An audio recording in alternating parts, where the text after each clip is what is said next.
Okay, I've had a few people asking about the what all was in this ground station. So here it is, open. That's actually my receiver. Is actually right here. Just took that out of the case. This is the back of the voltage regulator or voltage display you can see on the outside.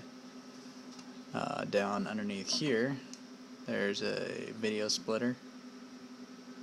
And then I just have cabling here. I have it so it can be a little longer if I need to go somewhere else. It goes up to here where this controls the whole front. So this is the actual control board for the display, and then that's just a 5-volt voltage regulator to power and turn on my recorder that mounts on the front. The cables to the recorder just pass through there and in the back corner back there. This can disconnect so that you can take the whole display off while you're working on it. So if you need to be working inside here, like I don't really want to be soldering around my display. Right now it's just taped on. As soon as I get this whole thing done, it's going to be glued on or epoxy some mounts or something. But there you can see the wire that just passes through to that plug, and then the USB passes through to right there and goes over to the regulator. I have the video ground and the power, or video and USB ground go to the same point right here, just to make sure there's nothing crazy going on. Just a toroid in there to help out. Inside here, I'll get a little bit closer. I have the 2 power switches. The main power actually comes in, let me see if I can, there it is. That blue and red wire is the main power in, and it goes, everything grounds to my receiver, and then, or the actual CommTech module. The 2 ground cables go over to the actual plugs, and the power goes to the switches and is controlled through all of this. That goes down to the plug as well. And then the video switch gets power from the receiver here, because it's all 12 volt, so, and that's a 12 volt switch or video splitter, so that all works there. And then this guy just monitors. It actually has 2, you can monitor 2 different ways on here. So I have them tied together right now, but if I had, say, a 5 volt, I could check that as well. But the regulator works fine for that.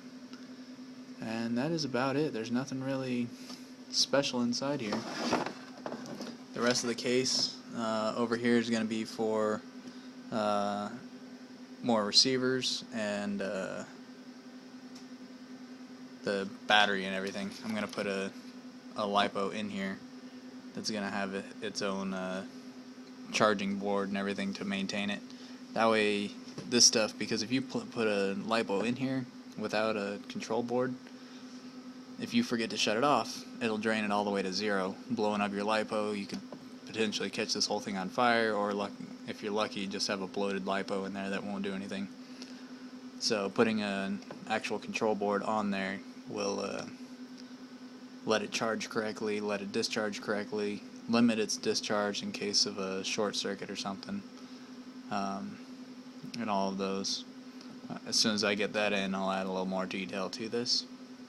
And then I'm gonna, when I put in another receiver, I'm gonna be putting a switch so that you can select what video you want to be seeing, the 1280, 1258, or the whatever else I choose, 5.8, 2.4, 2.3. There actually is enough room here that I could mount a module here and another module behind this. So pretty much in this space right here, there fit a whole nother one. So really I could fit probably a good 6 receivers in here, I'm not going to be doing any diversity or anything, so that's going to be the gist of it, one per frequency I want to use. And then I may put a Fat Shark transmitter in here to relay to my goggles, but I don't know yet. We'll see. But that's it. That's nothing magical to it.